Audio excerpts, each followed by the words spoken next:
नमस्कार, JW किचनमध्ये आपले मनापासून स्वागत आहे.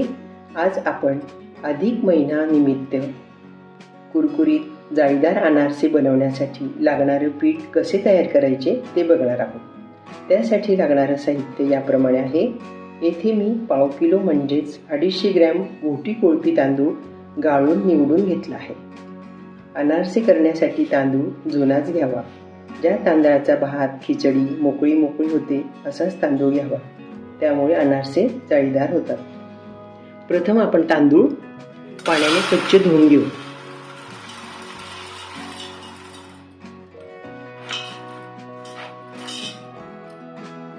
पाणी टाकते.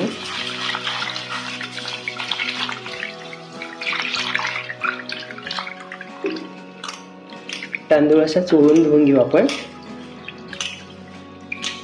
3 वेळा धुवून घेऊ.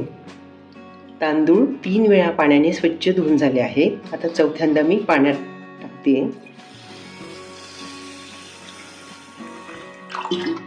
तांदूळ 3 दिवस पूर्ण आपण भिजू देऊ.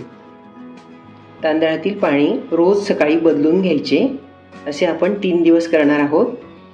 आता मी झाकून ठेवते. अनारशांसाठी आपण तांदूळ भिजत ठेवले होते. 3 दिवस पूर्ण भिजले आहेत. रोज मी पाणी बदलून घेत होती. आज 4था दिवस आहे. आपण तांदूळ पाण्यातून काढून घेऊ.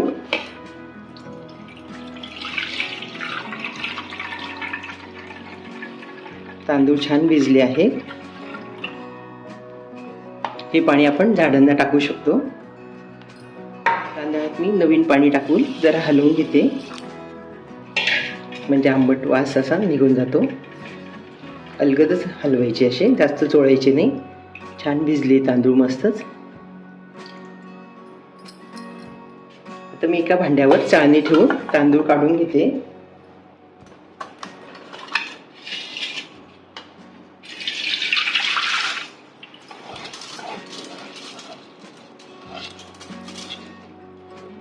भिजवलेले तांदूळ मी एका चाळणीत काढून घेतले आहे. पाणी या भांड्यात निथळते आहे. आपण 15-20 मिनिटं चाळणीतच तांदूळ राहू देऊ. 15-20 मिनिटं झाले आहेत. तांदूळातलं पाणी जरा निथळलं गेलं आहे.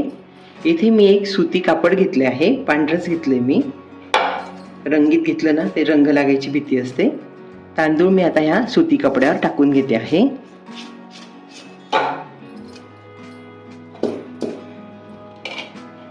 असे पातळसर पसरून आपण 1 ते 1.5 तास छान वाळवून घेऊ. जास्त कोरडे करायची नाही. तांदूळ हे उन्हातही वाळवायचे नाही, घरातच वाळवून घ्यायचे. असे छान पातळसर पसरवायचे, म्हणजे लगेच वाळतात. आपण फॅन खाली वाळू शकतो.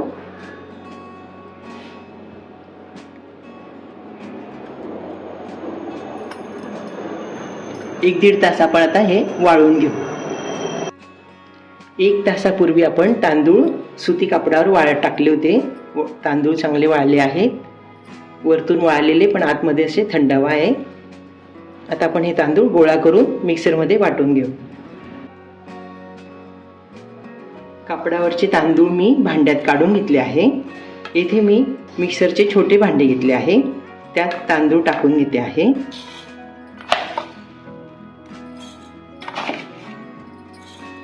आपण आता बारीक दळून घेऊ. तांदूळ मिक्सरच्या भांड्यात छान बारीक दळून झाले आहेत. लहान भांड्यात केल्याने लवकरही होतं आणि चांगलं बारीक होतं. आता हे पीठ आपण मैद्याच्या गाळणीने गाळून घेऊ. तांदळाचे पीठ गाळण्यासाठी मी येथे मैद्याची चाळणी घेतली आहे. एक पसरट परातही घेतली आहे. गाळलेलं पीठ आपण त्यात पडू देऊ.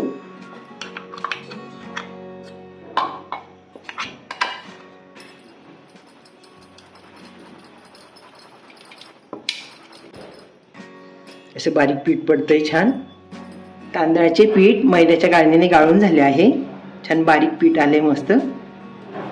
शिल्लक राहिलेली ही जाडकणी आता आपण दुसऱ्या तांदळांबरोबर करून घेऊ. प्रमाणशीर वाळल्यामुळे जास्त चुरी निघाली नाही. जास्त कोरडे वाळले ना तांदूळ तर बारीक होत नाही, चुरी जास्त शिल्लक राहते. अशा पद्धतीने आपण शिल्लक राहिलेले तांदूळ पण दळून घेऊ.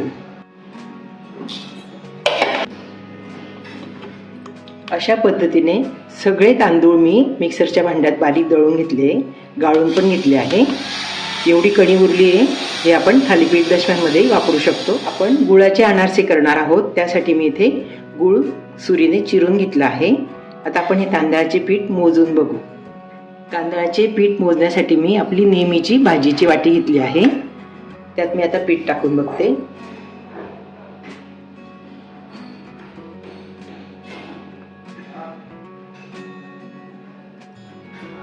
एक वाटी झाली आहे.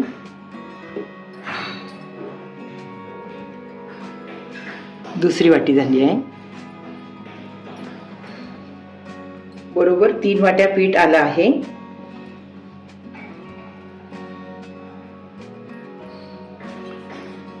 तीन वाटी पिठाला आपण आता चिरून घेतलेला 1.5 वाटी गूळ टाकणार आहोत.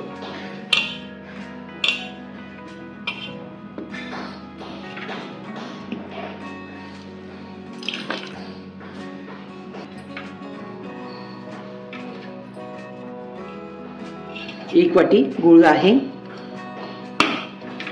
आता परत आपण अर्धी वाटी गूळ घेणार आहोत.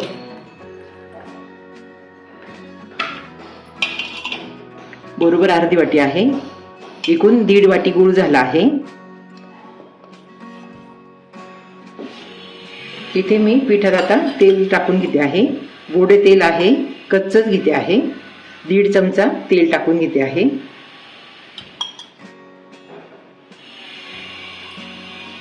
हे सर्व आपण आता हाताने मिक्स करून घेऊ. तेल पिठाला छान चोळून घेऊ. पीठ छान थंडगार लागते हाताला, जास्त कोरडं नाही आहे. त्यात आता आपण गूळ मिक्स करून घेऊ.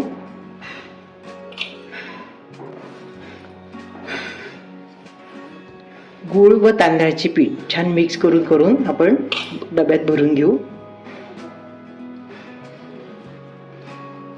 तांदळाचे पीठ व गूळ छान मिक्स करून झाले आहे.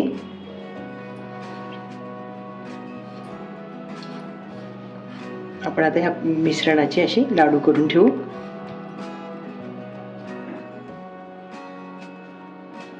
छान झालंय पीठ, मस्त लाडू वळले जातात. ते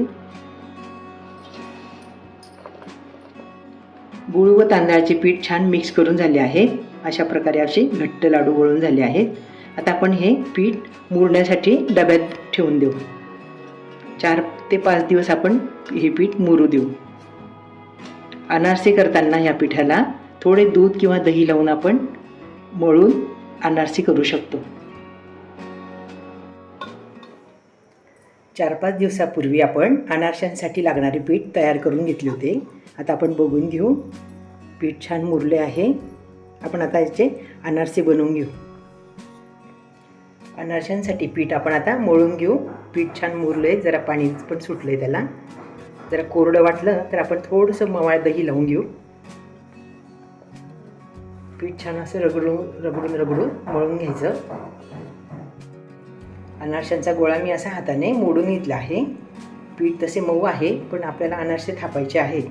त्यासाठी मी इथे रात्री दही लावून ठेवलं होतं. आता सकाळी थोडंसं किंचितचं दही घेते. दही किंवा दूध टाकून आपण मऊसर पीठ करू शकतो. दही टाकते अगदी किंचितचं. हाताने मळून घेऊ. आपण असे 4 गोळे केले होते. गरजेनुसार असंच दही लावून आपण अनारसे करू शकतो. पीठ व दही छान मिक्स करून घेऊ आपण.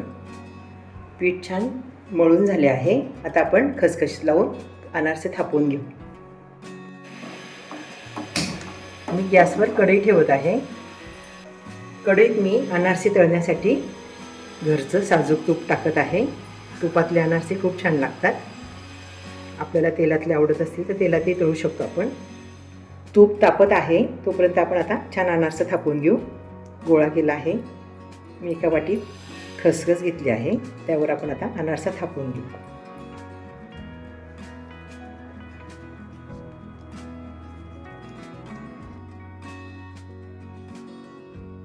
अनारसा थापून झाला आहे. आपण आता तुपात टाकून घेऊ.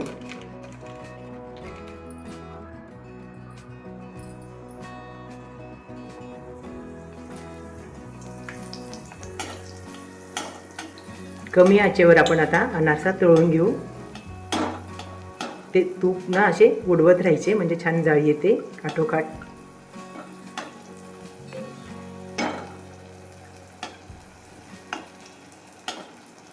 छान जाळी पडली मस्तच अनारशाला.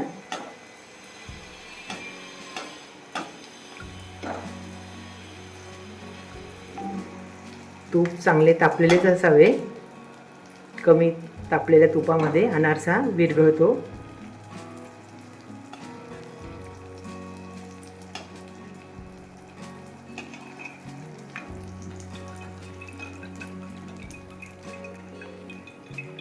छान तळला गेलाय मस्त अनारसा. असे तूप निथळून आपण आता ताटात काढून घेऊ.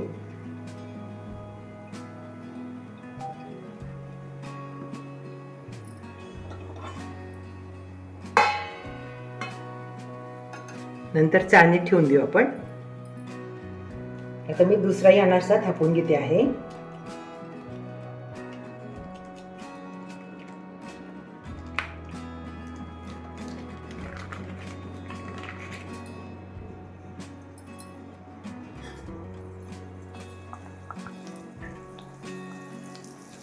अनारसा तुपात टाकल्यानंतर थोड्या वेळानेच आपण असं तूप उडवायचं.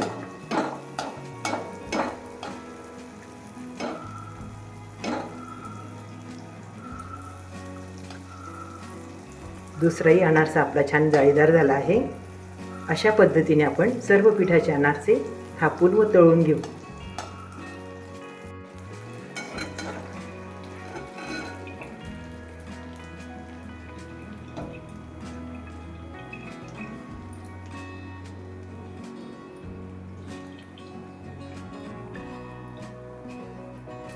दुसराही अनारसा मी आता ताटात ठेवून घेते आहे. मी एका भांड्यावर चाळणी ठेवली आहे. त्यात आता अनारसे टाकून घेते. असं केल्याने अनारशातील तूप भांड्यात पडतं, भांड्यात जमा होतो छान.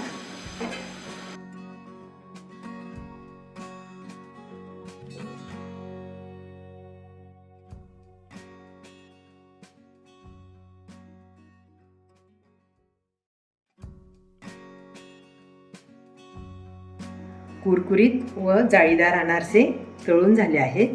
छान झाले. तळलेले अनारसे मी चाळणीत ठेवले आहे आणि या भांड्यात मी असं तूप नितळून घेतलं आहे. बरंच तूप जमा होतं असं. अशाच पद्धतीने आपण तळून घ्यावे. हे तूप आपण पोळ्या किंवा पराठ्यांसाठी वापरू शकतो.